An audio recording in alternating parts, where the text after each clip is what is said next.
Hablemos de la Guerra del Pacífico. A ver, para Chile el resultado es bien conocido, ¿no? Una victoria que cambió el mapa y trajo mucha riqueza. Pero, ¿qué pasó realmente detrás de toda esa gloria, de los desfiles, de los tratados? Porque esa guerra, créanme, sacudió a la sociedad chilena hasta sus cimientos, de formas que a veces ni nos imaginamos.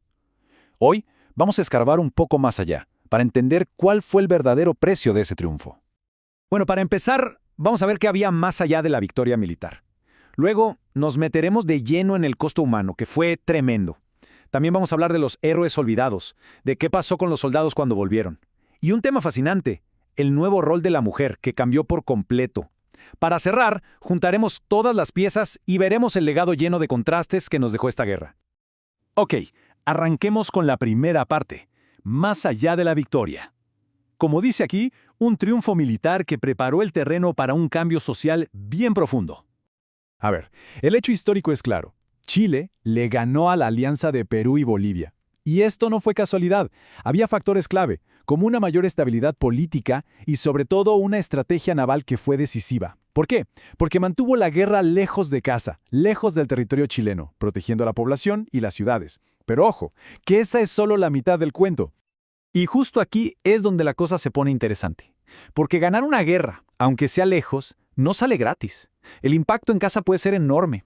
Así que la pregunta que nos tenemos que hacer es, ¿cuál fue el verdadero efecto de todo esto en la gente, en la sociedad chilena de ese entonces? Bueno, entremos ahora a la segunda parte, al costo humano del triunfo. Y aquí el subtítulo lo dice todo. El enemigo invisible que cobró más vidas que la batalla. Vamos a ver los números, porque a veces los números cuentan una historia que los relatos de heroísmo, bueno, que simplemente pasan por alto. Miren este dato para que entendamos la escala de lo que estamos hablando. La población total de Chile era de unos 2.4 millones de personas. De ahí, 80.000 hombres se fueron a la guerra. 80.000. Eso es casi el 6% de toda la población masculina del país, o sea, una movilización gigantesca para la época. Y claro, el costo físico fue brutal. Más de 4.000 soldados quedaron con discapacidades. Pensemos un segundo en esa cifra, 4.081 personas. Esto significa que más del 10% de las tropas que fueron a pelear volvieron con secuelas que los marcarían para siempre. Pero aquí viene uno de los datos más duros y que a menudo se olvida. Uno pensaría que la principal causa de muerte fue el combate, ¿verdad? Bueno, sí, más de 5.000 chilenos murieron en batalla. Pero miren esto, casi la misma cantidad, poco más de 4.000, murieron por enfermedades. El tifus, la viruela, la fiebre amarilla, eran un enemigo silencioso pero tan letal como el ejército contrario. Y esta cita de Edgardo Mackay lo apunta de una forma desgarradora. Dice, postrados en una sucia litera o en el suelo de un paupérrimo hospital de sangre, que más tarde que temprano los olvidaría. Esto nos dice que muchos no murieron en un acto heroico, sino en condiciones terribles, olvidados, lejos de cualquier tipo de gloria.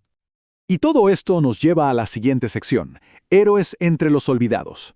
Aquí vamos a ver el contraste, a veces cruel, entre la alabanza patriótica y lo que de verdad vivieron los veteranos al volver. Imagínense la escena. Los soldados vuelven y son recibidos como héroes. Fiestas, poemas, himnos, como este, el himno al veterano del 79, que los llamaba venerable soldado, hombres de gran corazón. Parecía que todo el país estaba celebrando su regreso, su sacrificio. Pero, del dicho al hecho, hay un trecho enorme.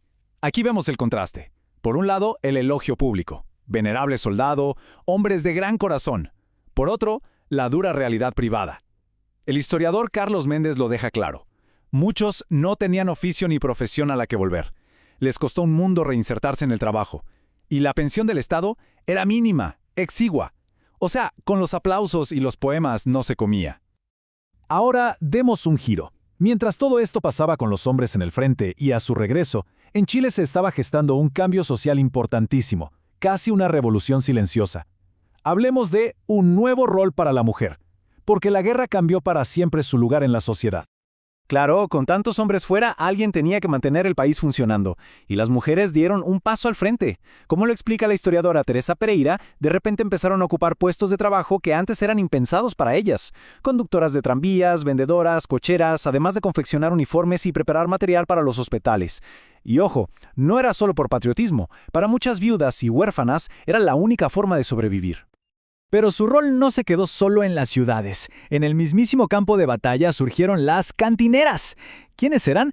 Eran mujeres civiles que estaban ahí, en primera línea. Repartían agua, municiones, atendían a los heridos en medio del combate y a veces incluso tomaban un fusil y peleaban. Una labor increíblemente valiente y fundamental. Y que no se piense que era un rol informal o no reconocido. Para nada. Tenemos el caso de Irene Morales, que es impresionante. Ella llegó a tener el grado de sargento segundo en el Ejército de Chile. Sargento segundo. Esto nos da una idea del nivel de reconocimiento y del valor que demostraron. Bien, llegamos a la parte final. Vamos a juntar todas estas ideas para entender el legado de esta guerra. Un legado lleno de contrastes, donde se forjó una nación a través de la gloria, sí, pero también de un sacrificio enorme. A ver, si lo resumimos, la guerra fue como un crisol, un horno que lo cambió todo. Primero, sin duda, solidificó la identidad nacional con una victoria militar clara. Segundo, el costo humano fue devastador, y no solo por las balas, sino por las enfermedades. Tercero, creó una generación de veteranos que fueron celebrados en público, pero abandonados en privado. Y cuarto, alteró para siempre el rol social y económico de las mujeres. Fue, a la vez, una fuerza que construyó y destruyó. Y todo esto nos deja con una reflexión final, ¿no? Una nación se forja en la victoria, claro, pero ¿cuál es el verdadero costo para su gente? La historia con mayúsculas habla de triunfos y derrotas. Pero lo que hemos visto hoy nos obliga a mirar más allá, a preguntarnos siempre por el precio humano que hay detrás de la gloria de cualquier nación.